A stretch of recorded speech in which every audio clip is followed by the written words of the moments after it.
मैं अपने कमरे में बैठा था। रात के 3 बज रहे थे। नींद मेरी आंखों से कोसों दूर थी।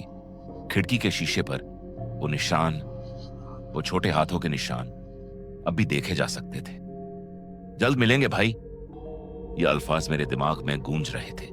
मैंने अपना फोन उठाया और मामू को फोन लगाया। मामू, वो वापस आ गई है। कौन? प्रीति? मामू की आवाज नींद में डूबी हुई थी। हाँ, आज रात मेरी खिड़की पर उसने दस्तक दी। लाइन पर कुछ देर खामोशी रही। फिर मामू ने गहरी सांस ली। विकास, मैं कल सुबह तुम्हारे पास आ रहा हूं, और सुन, रात को कोई भी आवाज आए, कोई भी दस्तक हो, दरवाजा मत खोलना, समझे? लेकिन मामू, अगर वो वाकई प्रीति है तो वो प्रीति नहीं है, विकास। मामू की आवाज में एक अजीब सख्ती थी। जो भी वहां है वो तुम्हारी बहन नहीं रही। फोन कट गया। मैं खिड़की की तरफ देखता रहा। बाहर अंधेरा था, बस चांद की हल्की रोशनी थी। और फिर मैंने उसे देखा। दूर, बहुत दूर, गली के आखिर में एक सफेद साया खड़ा था। वो हरकत नहीं कर रहा था, बस खड़ा था और मुझे देख रहा था। अगर आप वाकई असली और खौफनाक कहानियों के शौकीन हैं तो अब भी इस वीडियो को लाइक करें और चैनल को सब्सक्राइब कर लें। आपका एक क्लिक अगली कहानी को हकीकत बनाता है। चलिए अब इस कहानी को वहीं से आगे बढ़ाते हैं जहां असल खौफ शुरू होता है। अगली सुबह मामू घर पहुंचे। उनके साथ बाबा भी थे। बाबा ने मेरी खिड़की को गौर से देखा, फिर उन निशानों को देखा। ये बच्चे के हाथ हैं, बाबा ने आहिस्ता से कहा। लेकिन बाबा, सोनिया 8 साल की थी जब वो कुएं में गिरी। ये तो उससे भी छोटे हाथ हैं। बाबा ने मुझे देखा। उनकी आंखों में एक अजीब खौफ था। विकास बेटा, तुमने कभी सोचा है कि सोनिया अकेली क्यों होगी उस कुएं में? मैंने सर हिलाया। नहीं, क्योंकि बाबा ने रुकते हुए कहा, वो अकेली नहीं है। मेरे रोंगटे खड़े हो गए। क्या मतलब? मामू ने बाबा को रोका। बाबा, इसे डराओ मत। नहीं मामू, मैंने कहा, मुझे जानना है सब कुछ। बाबा ने गहरी सांस ली और बोलने लगे। 50 साल पहले उस कुएं में 2 बच्चियां गिरी थी। एक सोनिया थी 8 साल की, और दूसरी उसकी छोटी बहन मीना, सिर्फ 5 साल की। लेकिन गांव वालों ने तो कहा कि गांव वाले सिर्फ सोनिया के बारे में बताते हैं। बाबा ने कहा, क्योंकि मीना के बारे में बात करना मनहूस समझा जाता है। क्यों? क्योंकि मीना, बाबा की आवाज कांप गई, मीना जिंदा हालत में कुएं में दफन हुई थी। मेरा दिल तेजी से धड़कने लगा। जब सोनिया गिरी तो वो फौरन नहीं मरी। बाबा ने आगे कहा, वो मदद के लिए चीख रही थी। उसकी मां ने उसकी आवाज सुनी और मीना को लेकर कुएं की तरफ दौड़ी। लेकिन जब वो किनारे पर पहुंची तो मीना उनके हाथ से छूट गई। वो भी उसी कुएं में गिर गई। दोनों बहनें एक साथ उस अंधेरे में। बाबा की आंखों में आंसू आ गए।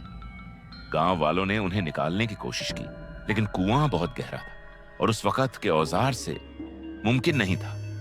तो फिर कुएं को बंद कर दिया गया। मामू ने कहा, पत्थर और मिट्टी से। लेकिन क्या? लेकिन जब कुआं बंद हो रहा था, बाबा ने कहा, तब भी अंदर से आवाजें आ रही थी, रोती हुई आवाजें, छोटी बच्चियों की। मैंने अपनी आंखें बंद की। यानी वो दोनों? हाँ, बाबा ने सर हिलाया। वो दोनों जिंदा हालत में दफन हुई, अंधेरे में, भूख से, तन्हाई से। कमरे में खामोशी छा गई। और अब? मैंने आहिस्ता से कहा, वो दोनों वो प्रीति को ले गई? बाबा ने कुछ नहीं कहा, बस सर हिला दिया। तभी मेरे फोन पर एक मैसेज आया। नंबर ना मालूम था। मैंने मैसेज खोला। उसमें सिर्फ एक तस्वीर थी, एक बहुत पुरानी धुंधली सी तस्वीर। 2 बच्चियां थीं उस तस्वीर में, एक बड़ी, एक छोटी। दोनों मुस्कुरा रही थीं, लेकिन उनकी आंखें सफेद थीं। और तस्वीर के नीचे लिखा था, हम तुम्हारी बहन के साथ खेल रहे हैं भाई, क्या तुम भी आना चाहोगे? मेरे हाथ से फोन गिर गया। मामू ने फोन उठाया और तस्वीर देखी। उनका चेहरा सफेद पड़ गया। ये सोनिया और मीना है, उन्होंने कहा। मैंने ये तस्वीर पहले देखी है, गांव के पुराने एल्बम में, लेकिन ये मेरे फोन पर कैसे आई? किसी ने जवाब नहीं दिया। तभी मेरा फोन दोबारा बजा। एक और मैसेज। आज रात आना भाई, हम इंतजार कर रहे हैं। बाबा ने मेरा फोन ले लिया और उसे बंद कर दिया। विकास, आज रात तुम यहां नहीं रहोगे, बाबा ने कहा। तुम मामू के साथ उनके घर चले जाओ। लेकिन बाबा, प्रीति प्रीति के लिए हम कुछ और करेंगे, बाबा ने कहा। लेकिन पहले तुम्हें महफूज रखना है। मैंने सर हिलाया। मामू मुझे अपने घर ले गए। वो शहर में रहते थे, हमारे घर से तकरीबन 2 घंटे की दूरी पर। लेकिन रास्ते में कुछ अजीब होने लगा। गाड़ी का आईना, मैं बार बार उसमें देख रहा था और हर बार मुझे लगता था कि पीछे कोई बैठा है, एक सफेद साया। लेकिन जब मैं पीछे मुड़कर देखता तो कुछ नहीं होता। मामू ने मेरी बेचैनी महसूस की। क्या हुआ? कुछ नहीं मामू, बस। तभी गाड़ी की हेडलाइट्स चमकी। सामने सड़क पर कोई खड़ा था, एक छोटी बच्ची सफेद कपड़ों में। मामू ने फौरन ब्रेक लगाई। गाड़ी रुक गई। वो बच्ची, वो हमारी तरफ देख रही। मामू, वो। लेकिन मामू ने मेरा मुंह बंद कर दिया। कुछ मत बोलो, बस सीधा देखो। वो बच्ची आहिस्ता आहिस्ता गाड़ी की तरफ चलने लगी। उसके कदम जमीन को छू नहीं रहे थे। वो हवा में तैर रही थी। वो गाड़ी के बोनट पर आकर रुकी, फिर आहिस्ता आहिस्ता हमारी तरफ बढ़ने लगी। शीशे के पास मामू की सांसें रुक गई। वो बच्ची ने शीशे पर अपना हाथ रखा। मैंने उसका चेहरा देखा। वो 5-6 साल की थी। उसके बाल गीले थे, उसके कपड़े फटे हुए थे और उसकी आंखें बिल्कुल सफेद। उसने आहिस्ता से अपना मुंह खोला और एक आवाज निकली, बहुत धीमी, बहुत कमजोर। मैं अकेली हूं। शीशे पर उसकी सांसों से धुंध जम गई। फिर उसने धुंध में अपनी उंगली से लिखा, मुझे दोस्त चाहिए। मामू ने गाड़ी स्टार्ट की और तेजी से आगे बढ़ाई। गाड़ी उस बच्ची के पास से गुजर गई। मैंने पीछे मुड़कर देखा। वो बच्ची अब भी वहीं खड़ी थी, लेकिन अब उसके साथ एक और साया था, एक बड़ी लड़की का। और उन दोनों के दरमियान प्रीति खड़ी थी। उसका हाथ दोनों ने पकड़ा हुआ था। प्रीति ने मुझे देखा। उसके चेहरे पर कोई जज्बात नहीं थे, बस खाली निगाहें। और फिर तीनों गायब हो गई, जैसे वो कभी थे ही नहीं। मामू के घर पहुंचकर मैंने उन्हें सब बताया। मामू ने फोन करके बाबा को बुलाया। रात को बाबा आए। उनके साथ एक और आदमी था। ये पंडित जी हैं, बाबा ने तारुफ कराया। ये इन मामलात में माहिर है। पंडित जी ने मुझे गौर से देखा। तुम्हारी बहन को वापस लाना है? जी। क्या यह मुमकिन है? पंडित जी ने सर हिलाया। मुमकिन तो है, लेकिन बहुत खतरनाक है। मुझे कुछ नहीं चाहिए, बस प्रीति वापस चाहिए। पंडित जी ने एक लंबी सांस ली। ठीक है, लेकिन इसके लिए तुम्हें उस कुएं में जाना होगा। क्या? हाँ, पंडित जी ने कहा। तुम्हें उस कुएं में उतरना होगा और सोनिया और मीना से बात करनी होगी। लेकिन वो रूहें हैं, पंडित जी ने कहा। लेकिन उन्हें जो चाहिए वो हम दे सकते हैं। उन्हें क्या चाहिए? पंडित जी ने मुझे देखा। माफी। किसकी माफी? जिसने उन्हें उस कुएं में अकेला छोड़ दिया, पंडित जी ने कहा। उनकी मां की। लेकिन उनकी मां अभी भी जिंदा है, बाबा ने कहा। उसकी उम्र 90 साल के करीब है। वो गांव के बाहर एक झोपड़ी में अकेली रहती है। लोग उससे दूर रहते हैं, मामू ने कहा। कहते हैं वो लानती है। उसे उस कुएं के पास लेकर आना होगा, पंडित जी ने कहा। और उसे अपनी बेटियों से माफी मांगनी होगी। और अगर वो नहीं आई, पंडित जी खामोश हो गए, तो फिर तुम्हारी बहन हमेशा के लिए उनके साथ रहेगी। अगले दिन हम गांव वापस आए। बाबा हमें उस बूढ़ी औरत की झोंपड़ी के पास ले गए। झोंपड़ी बहुत छोटी थी, टूटी फूटी। बाहर कुछ बोसीदा कपड़े सूख रहे थे। बाबा ने आवाज दी, अम्मी जान, अम्मी जान। कोई जवाब नहीं आया। मामू ने झोंपड़ी का पर्दा हटाया। अंदर एक बूढ़ी औरत चारपाई पर लेटी हुई थी। उसके बाल बिल्कुल सफेद थे। उसका जिस्म हड्डियों का ढांचा लग रहा था, लेकिन उसकी आंखें बिल्कुल साफ थीं। उसने हमें देखा। तुम कौन हो? उसकी आवाज कांप रही थी। बाबा ने आगे बढ़कर कहा, अम्मी जान, हम यहां आपसे मदद मांगने आए हैं। मदद? मैं क्या मदद करूंगी? मैं तो खुद आपकी बेटियां। मैंने कहा, सोनिया और मीना। बूढ़ी औरत का चेहरा सफेद पड़ गया। नहीं, ये नाम मत लो। उन्होंने मेरी बहन को ले लिया है, मैंने कहा, और सिर्फ आप ही उसे वापस ला सकती हैं। बूढ़ी औरत ने अपना चेहरा छुपा लिया। मैं नहीं जा सकती, मुझसे नहीं होगा। क्यों? क्योंकि उसकी आवाज टूट गई। क्योंकि मैं उन्हें वहां अकेला छोड़ गई थी। मैं कमजोर थी। मैं उन्हें बचा नहीं पाई। बूढ़ी औरत रोने लगी। हर रात मैं उनकी चीखें सुनती हूं। हर रात वो मुझे बुलाती हैं, लेकिन मैं डरती हूं। आपको जाना होगा, पंडित जी ने कहा। आपको उनसे माफी मांगनी होगी, वरना वो और रूहों को लेती रहेंगी। बूढ़ी औरत ने आहिस्ता से सर हिलाया। ठीक है, मैं चलूंगी।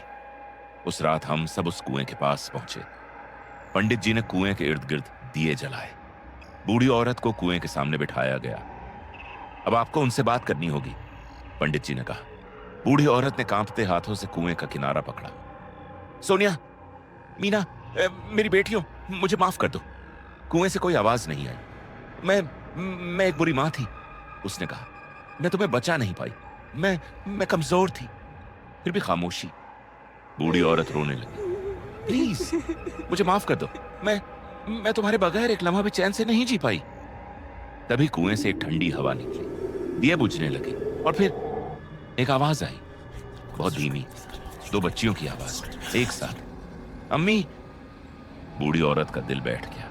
कुएं के अंदर से 2 छोटे हाथ निकले। फिर 2 चेहरे दिखाई दिए, सोनिया और मीना। उनके चेहरे बच्चों जैसे थे, मासूम, लेकिन उनकी आंखों में गहरा दर्द था। अम्मी, हमें बहुत तकलीफ हुई, सोनिया ने कहा।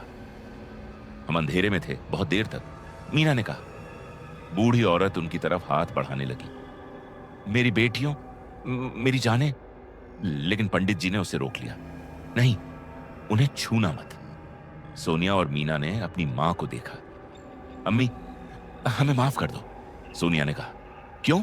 तुम्हें क्यों माफी मांगनी है? बूढ़ी औरत रो रही थी। हमने बहुत सी लड़कियों को तकलीफ दी, मीना ने कहा। हम नहीं चाहते थे, लेकिन हम अकेले थे, बहुत अकेले। मेरी गलती है, बूढ़ी औरत ने कहा। मेरी अम्मी, सोनिया ने कहा। क्या आप हमें वापस लेने आई हैं? हाँ मेरी जान, मैं। तो फिर आपको हमारे पास आना होगा, मीना ने कहा। बूढ़ी औरत ने पंडित जी की तरफ देखा। पंडित जी का चेहरा संजीदा था। यह उनकी शर्त है, पंडित जी ने कहा। वो सिर्फ तभी तुम्हारी बहन को छोड़ेंगी जब कोई उनकी जगह ले। मेरा दिल बैठ गया। नहीं, यह नहीं हो सकता। लेकिन बूढ़ी औरत ने मुस्कुराकर कहा, यही तो होना चाहिए था 50 साल पहले। उसने कुएं के किनारे पर अपने पांव लटकाए। अम्मी जान, नहीं, बाबा ने चीख कर कहा, लेकिन बूढ़ी औरत ने उन्हें रोक दिया। मेरी सारी जिंदगी मैंने अपनी बेटियों की चीखें सुनी। अब मुझे उनके पास जाना है। उसने सोनिया और मीना को देखा। मेरी बच्चियों, अम्मी आ रही है। और फिर वो कुएं में कूद गई। हम सब ने चीखकर उसे रोकने की कोशिश की, लेकिन देर हो चुकी थी। कुएं से एक तेज रोशनी निकली और फिर सन्नाटा। कुछ देर बाद कुएं में से एक आवाज आई। भाई, ये प्रीति की आवाज थी। मैं कुएं के किनारे पर दौड़ा। प्रीति! अंदर से प्रीति का हाथ निकला। मैंने उसे पकड़ा और ऊपर खींचा। प्रीति बाहर आ गई। उसकी आंखें नॉर्मल थीं। भाई, मैं कहां थी? उसने कहा। मैंने उसे गले लगा लिया। कुछ नहीं, तुम ठीक हो, बस यही काफी है। लेकिन जब मैंने कुएं में झांका तो मुझे 3 साए दिखाई दिए। बूढ़ी औरत और उसकी दोनों बेटियां। वो तीनों एक दूसरे के हाथ पकड़े हुए थे और मुस्कुरा रहे थे। पहली बार 50 सालों में वो खुश थे। आहिस्ता आहिस्ता वो तीनों गहराई में गायब हो गए और कुआं बंद हो गया, जैसे वो कभी था ही नहीं। हम घर वापस आ गए। प्रीति ठीक थी, लेकिन उसे कुछ याद नहीं था। बस एक ख्वाब की तरह सब धुंधला था। कुछ हफ्ते गुजर गए, सब कुछ नॉर्मल हो गया, लेकिन फिर एक रात मेरी नींद आधी रात को खुली। मैंने महसूस किया कि कमरे में कोई है। मैंने आंखें खोली। प्रीति मेरे बिस्तर के पास खड़ी थी। प्रीति, तू ठीक है? वो खामोश खड़ी रही। प्रीति, फिर उसने आहिस्ता से मुस्कुराहट दी और बोली, भाई, सोनिया और मीना ने मुझे कुछ सिखाया है। मेरे रोंगटे खड़े हो गए। क्या क्या सिखाया? प्रीति ने अपना सर एक तरफ झुकाया। उन्होंने मुझे सिखाया कि अकेले रहना कितना तकलीफन देता है। उसकी आंखें फिर से सफेद होने लगी और उन्होंने यह भी बताया कि अगला दोस्त कैसे ढूंढना है। अगर यह कहानी आपको आखिर तक बांधे रख सकी है तो अभी सब्सक्राइब करें, क्योंकि अगली वीडियो पहले से ज्यादा खौफनाक है। बेल आइकन दबाना मत भूलें। क्या प्रीति वाकई ठीक हो गई है, या सोनिया और मीना की रूहें अब उसके अंदर हैं? क्या बूढ़ी औरत की कुर्बानी काफी थी, या यह सिर्फ शुरुआत है? और वो अगला दोस्त जिसका प्रीति ने जिक्र किया, क्या वो विकास का कोई करीबी होगा? अगली वीडियो में देखें कि जब प्रीति अपना असली चेहरा दिखाती है तो क्या होता है।